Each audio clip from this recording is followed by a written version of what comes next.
Hello student, मैं हूं Nakul sir और आज के इस वीडियो में हम बात करेंगे उत्पादक के संतुलन एवं संतुलन की शर्तों के बारे में। यानी कि एक उत्पादक जो कि वस्तुओं का सेवाओं का उत्पादन करता है वह कब संतुलित होता है और इन संतुलन की कौन कौन सी शर्तें हैं। तो सबसे पहले हम बात करेंगे संतुलन की। संतुलन का आखिर मतलब क्या होता है? संतुलन यानी कि इक्विलिब्रियम या फिर बैलेंस। संतुलन का मतलब होता है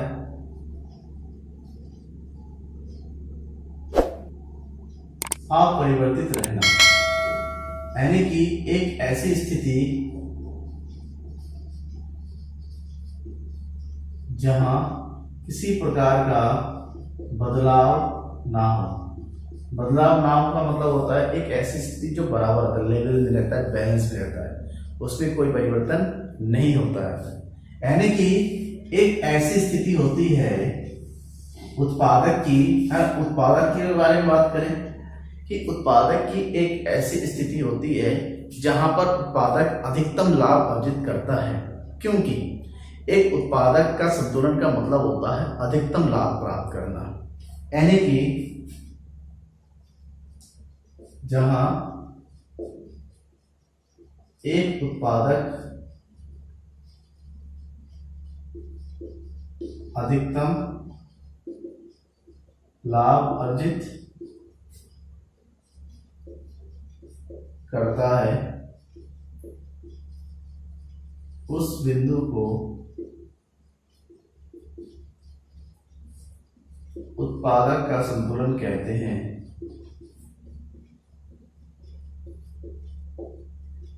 यानी कि उत्पादक का जहां पर लाभ अर्जित करता है, लेकिन वो लाभ कैसा होना चाहिए? सबसे ज्यादा। क्योंकि आपको पता है कि उत्पादक का लाभ बराबर क्या होता है?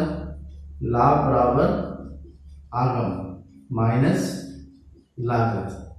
अब फॉर एग्जांपल, अब उत्पादक को पहले जगह पर आगम था 60 और लागत था 40, तो लाभ कितना आ रहा है? 20। उत्पादक का आगम बढ़ के हो गया 80 और लागत है 45, तो लाभ कितना हो रहा है यहां पर?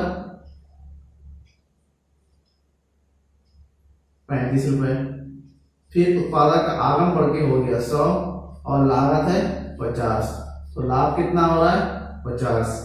फिर एक जगह बिंदु है, उत्पादक का आगम है 120 और उसका लागत हो रहा है 180 और यहाँ पर है 40।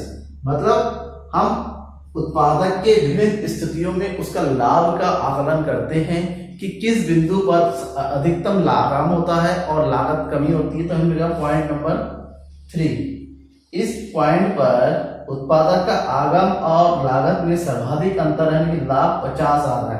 तो ये जो बिंदु है यहाँ पर 100 माइनस पॉइंट, ये जो है उसका कहा जाएगा इस बिंदु पर उत्पादक संतुलन की स्थिति में है। अर्थात इस बिंदु से ऊपर और नीचे उत्पादक को उत्पादन क्रिया नहीं करनी चाहिए। तो इस चीज को हम जो अगर समझते हैं तो इस ग्राफ के आधार पर समझेंगे, और ग्राफ है कुल आगम और कुल लागत के आधार पर, यानी कि टीआर एंड टीसी के आधार पर अगर लेते हैं तो हम मानते हैं कि जो टीआर होता है वो कांस्टेंट ऊपर की ओर बढ़ता रहता है, जबकि उत्पादन के आधार पर जैसे जैसे उत्पादन में वृद्धि होती है कि जैसे जैसे उत्पादन में वृद्धि होती है उत्पादन लागत में कमी होती है, और एक बिंदु पर जाकर उत्पादन लागत में इस तरह से वृद्धि होने लगती है। तो ये हो गया टीसी। अब यहां पर देखेंगे एक पॉइंट यहां पर है, ये वाला पॉइंट में टीसी इक्वल टू टीआर है, और एक पॉइंट यहां पर है, यहाँ पर टीसी इक्वल टू टीआर है। लेकिन ये दोनों पॉइंट दोनों बराबर है, यानी कि यहाँ पर नो प्रॉफिट नो गेन है। हमें ऐसे बिंदु को तलाशना होता है जहां पर उत्पादक को सर्वाधिक लाभ होता है। ये वाला यहां पर जब उसको अधिकतम लाभ हो रहा है, तो ये जो बिंदु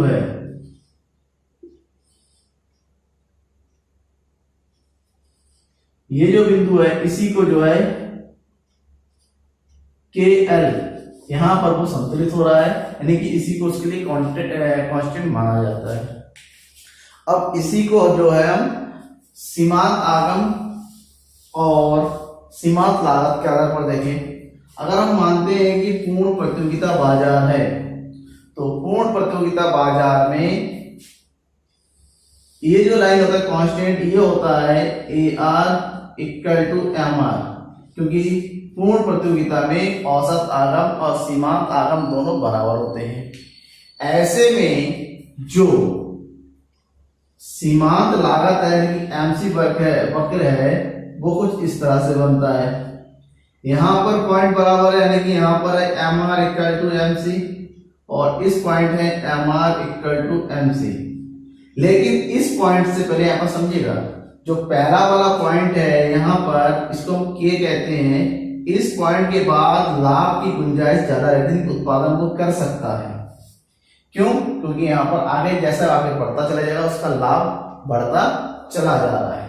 लेकिन यहाँ पर जहां पर ये लास्ट बिंदु MR इक्वल टू MC, यहाँ पर लागत ज्यादा हो रहा है और रेवेन्यू यानी कि आगम कम हो रहा है, यानी कि इस बिंदु के आगे उसका उत्पादन करना जो है नुकसानदायक हो सकता है। ऐसे में ये जो बिंदु है जहां पर सेकंड बिंदु, इसी को हम E कहते हैं, यानी इक्विलिब्रियम बोलते हैं, उत्पादक का संतुलन वाला बिंदु है।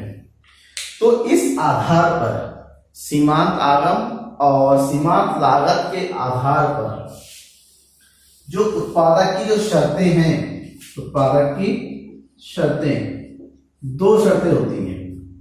शर्त नंबर 1, पॉइंट नंबर 1 कि MC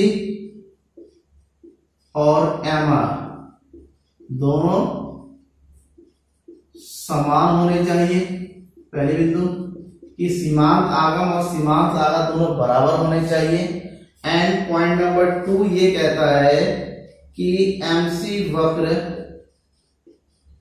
MR वक्र को, यानी कि ये जो MC वक्र है MR वक्र को नीचे से प्रतिच्छेद करना चाहिए। तो ये दो पॉइंट है कि पहला पॉइंट तो ये है कि AR और MR दोनों बराबर होना चाहिए, और दूसरा शर्त यह है कि MC वक्र जाते हुए नीचे से MR को काटना चाहिए इस बिंदु पर जहां पर उत्पादक संतुलित होगा। Thank you.